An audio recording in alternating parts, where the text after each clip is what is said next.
Okay, good morning. So, nandito po tayo ngayon sa isang site at natumbahan po tayo ng isang malaking puno ng sampalok. So, humingi po tayo ng clearance sa DNR. Ngayon, meron po tayong DNR rep dyan para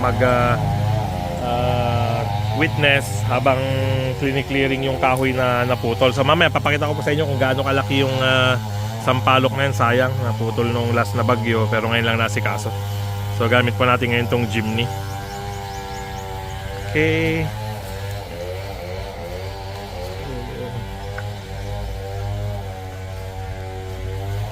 Medyo masukal na siya. Hindi na nakupan. Hindi na naasikaso tong property na to. Okay. So isa pong pinabalak kasi ng company ngayon, mag-open po tayo ng property management company para sa may mga properties po na hindi nila maharap, tayo na po ang mag-manage para sa kanila. So ang services natin will be composed of marketing, management, and sales. So kung gusto nyo rin pong ipabenta, pwede rin po kaming tumulong, ipamanage, pwede kaming tumulong, i-market. So depende po kung anong plano ninyo sa lupa ninyo. So yun po yung pinaplano ng company ngayon na maging isang additional services namin this year. Okay? So, katulad po nito, yung may-ari nasa Manila, hindi na naasikaso. So pinag-uusapan namin ngayon kung paano yung gusto niyang gawin dito, anong plano, gusto niyang ipalis, kami nang maghahanap ng client, then pag-uusapan na lang po yung fees. And then kung may building naman na, iraran na lang yung place. So worry free kayo. Lahat po ng problema ng building, lahat ng kailangang maintenance, issues, si property management na po ang kukan doon, magte-take over. Okay? So mag-message lang po kayo kung meron po kayong mga properties dito sa Isabela na gusto nyo ipa-manage, ipa-market. So let us know lang po para tingnan po namin kung paano po kami makakatulong sa inyo. Okay? Salamat po. So ito po yung sinasabi ko sa inyo, ang laki ng sampalok na natumba ng bagyo. So sa sobrang lakas po ng Pepito,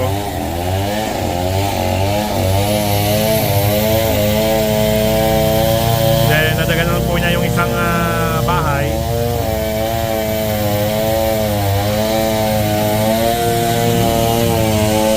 So ginagawa pa lang po natin is clearing. Then saka natin iplano kung paano tanggalin itong pinaka main main trunk nya.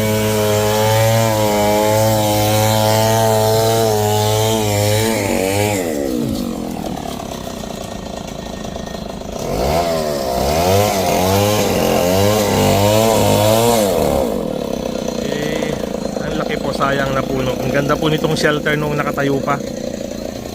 Kaya lang talagang na-reach niya na po yung time niya.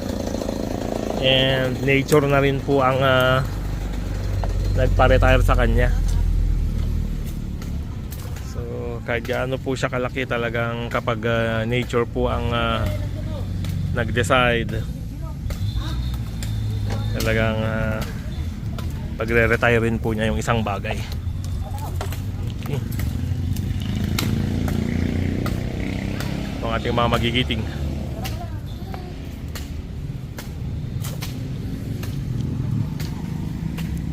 Okay, so ilipat po natin tong sasakyan. And first time ko pong i-drive to na nakabota. Tignan natin kung mahirap i-drive yung nakabota. Okay naman. Ayun lang po yung silinyador, medyo parang yun. Okay.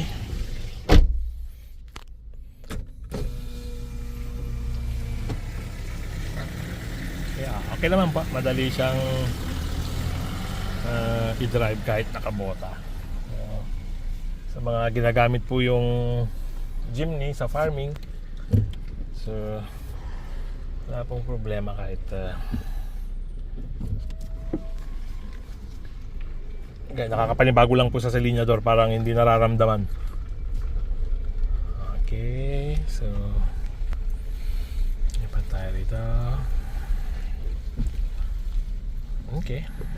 Yan. Okay. Balik pa tayo sa area.